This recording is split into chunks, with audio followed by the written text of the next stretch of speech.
salutations to another episode of Den of Otaku, Den of Geek's official anime, Japanese pop culture discussion series where we're going to break down all of the latest developments in the industry. There's something very cool happening at Netflix right now when they've taken two shows, PLUTO and Scott Pilgrim Takes Off, and despite how they're very different, they're similar in the sense that they're shows that have taken old properties and taken the same characters, themes, universe, but completely revamped them for modern audiences and turned them into new shows that kind of fit modern ideals. In the case of PLUTO, this is based on Osamu Tezuka's Astro Boy. This is a classic series. It's like, you've probably heard of Astro Boy. It's got a boy robot character in kind of one of the first mecha series, really gained prominence in that area. What PLUTO does, though, is it takes this childlike, friendly series and kind of gives it a Blade Runner makeover. It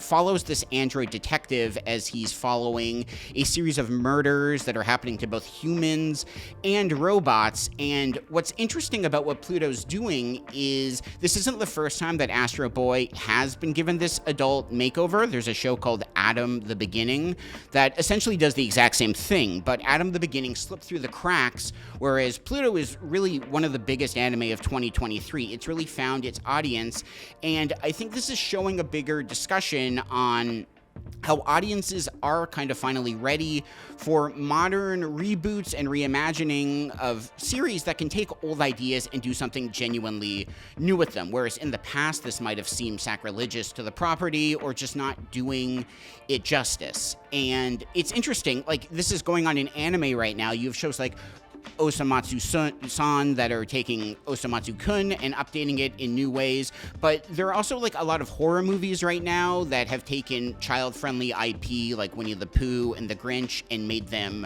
adult stories. There's like how Fresh Prince of Bel-Air has now become Bel-Air, and it's this more adult imagining of this old idea. And it's interesting that anime is really getting in that ground floor and rebooting old ideas with new kind of factors and just trappings that are connecting with audiences in ways that they haven't before. It's really exciting. And on the opposite end of that spectrum is Scott Pilgrim Takes Off, another new anime. Scott Pilgrim started as a graphic novel series, it then became a live-action movie, then it became a video game, and it's really the perfect property to become an anime. But what's interesting with it is that it's not just an anime remake of the books. What it's doing is, it's like in the same vein as PLUTO, it's taking the same characters, themes, and universe, but telling a totally different story. Like, it kind of understands that Scott Pilgrim is a problematic protagonist, and it makes Ramona the main character now. And what's cool about PLUTO and Scott Pilgrim Takes Off is that these are shows that will resonate with the original audience, but you don't need any of that pre-existing knowledge to enjoy these shows. They work for new crowds, new audiences, and that's really a cool thing that's going on. In addition to Scott Pilgrim Takes Off, what it's doing is kind of part of a larger trend as well, with anime taking American TV shows or movies or cartoons and giving them an anime makeover. Like I said, this kind of makes sense with Scott Pilgrim, but there are anime versions of Highlander, there are anime versions of Wolverine, X-Men, there's Devil May Cry, there's an anime Terminator series coming out to Netflix, we have Star Wars Visions. These are all products that didn't begin as anime that are kind of succeeding after getting that makeover. There's an upcoming show called Suicide Squad Isekai that's taking Harley Quinn and the Suicide Squad characters and putting them in anime, and that looks to be one of the more exciting shows of 2024.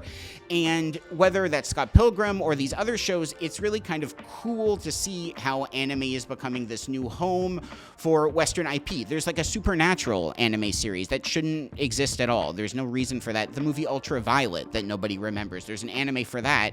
And so properties that don't necessarily connect in their original form can kind of work as an anime, and it's cool to see PLUTO do that. It's cool to see Scott Pilgrim Takes Off do that.